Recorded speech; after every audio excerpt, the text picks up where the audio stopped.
Здравейте, приятели! Аз съм Денис, вие сме на YouTube канал. Днес ще снимаме едно много яко видео. Ще играеме FC Mobile. Значи мислех да снимам видео още когато влизам в FIFA, но се отказах. Но днес ще има и предизвикателство. Предизвикателството ще бъде, ще играеме с фул български отбор. Абсолютно всяка една позиция ще е взета от български футболист. Няма да е взета от някой чужд футболист. И ако ви харесва ако ви харесва такъв тип видеа, дайте повече нагоре, абонирайте за канала за още такива видеа. Сега ще ви го покажа. Буквално и на всяка една позиция имам българин, няма някакво примерно да е тук да има някакъв чуженец. Ето го и отбора. Това е български, фул българският отбор, имаме скамейката тук, някакви българи. Имаме Митов на вратата, отляво надясно Димитров, който десен бек, ние го ползваме като ляво. Е така. Не, така са най-добре. Така. Димитров, Валуантов, Петко Христов мисля, че е това.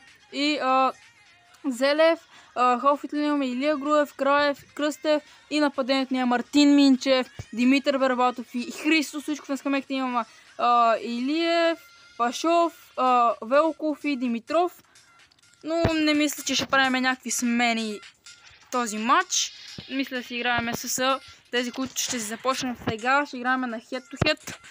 Ето го, след 26 дена свършва сезона. Ден на коя ще завършиме. сега сме на 400 хиляди, мале, много сме за 100 хиляди. Купи сме. Добре, окей. Почваме. Аре. Мале, бате, да се представяме добре. Просто реших да закупа няколко български футболисти и да изиграем един head-to-head матч. Пичагата е много зле. Значи, хора, пича е много зле. Бата, отбора му е трагичен, бе.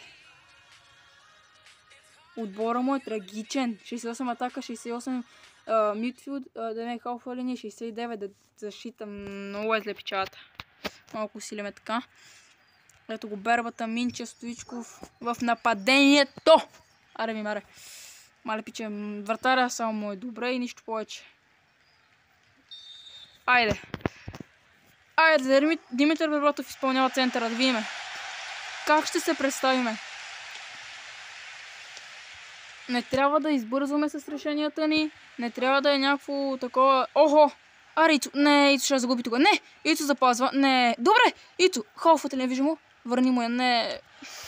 Исках да върна назад да е. Добре, аре, Петко. Валуантов. Не, Валуантов много напред излезе, но ще го гоним до край. Мале, Валуантов ще остави позицията празна. Мале, много е трудно да играем с българите и тук става страшно.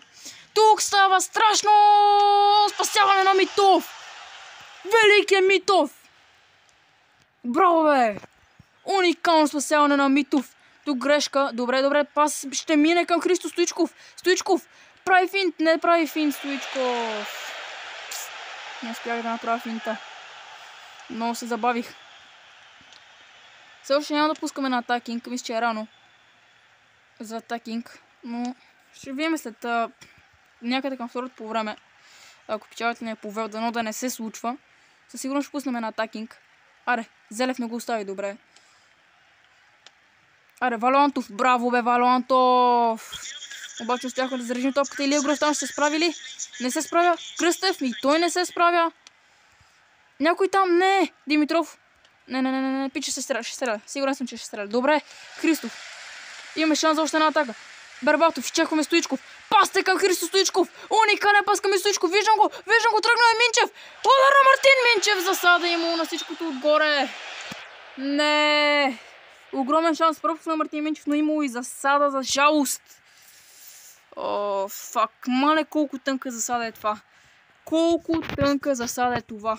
Но съдята я даде. Все още успяваме да вкараме... Каква грешка! Добре. Димитър Бербатов. Това ще прави гол на Бербатов! 1-0 за България! Димитър Бербатов бележи за нашите!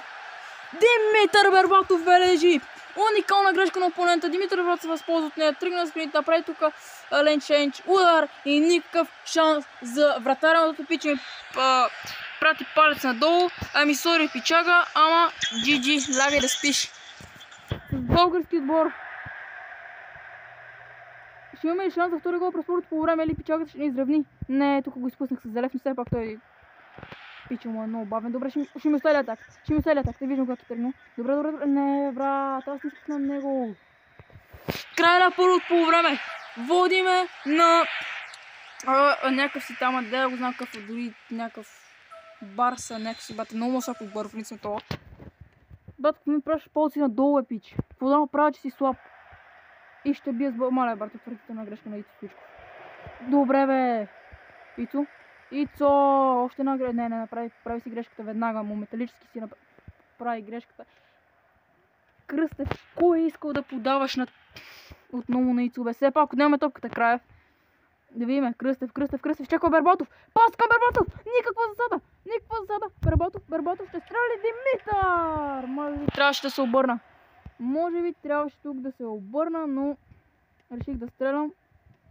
Добре, още един шанс. Отново пас към Филип Кръстев. Ще пробваме ли пауършот? Не. Иска да пробваме един пауършот, ама няма да стане. Димитров не! Димитров, добре, върни назад. Пас, Груев, отвратителна грешка на Илия Груев. Все пак, Зелев. Нали Зелев? Май да, не знам. Този пас към Стоичков. Пусни си напред, бе, Ицо, нали ти пусна да си пуснеш тъпата топка напред, бе. Добре, че е наш. Тъй, че е наш. Което е много важно. Димитров. Илия Груев. Хубав пас. Краев. Спокойно. Краев средата към Кръстев. Кръстев си е спира, обаче му отнета. Отнете топката на Филип Кръстев. Мале колко зле ми е играта. Добре. Не, бе, брат. Не ми смени Берботов. Пас. Добре, Ицо. Брат, какво стана, бе? Центриране! Абе, бате, как ми лагна само тъпия интернет. Ще поводея. Добре, Димитров, изчакай го. Добре, той пич обърна това. Фланга на атаката. Добре, бе, защо му свириш фола? Той пич си направи буквално паса. Той пича как ме дразни с тия плочи надолу. Маля, мисля, че вече трябва да пуснем дефендинг. Да почнем да се защитаваме, защото и не да направим грешка от при една грешка. Знаете какво се случва. Добре, не грешим. Спокойно владеем с топката. Паста към Ицо. Обърни се, Ицо, не бързай. Спокойно. Няма време да вкара гол.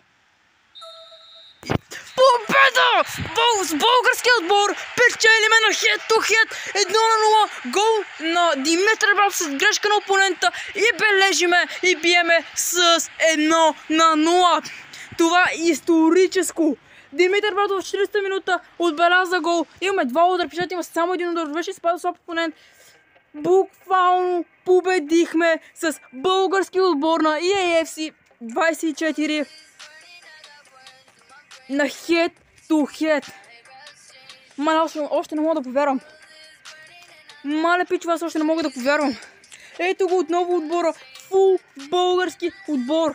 български отбор. Няма абсолютно никакъв чужденец в отбора ни. Дори на реденци скамейка се сложил българи, да не победителска игра да ми пусне някакъв чужденец.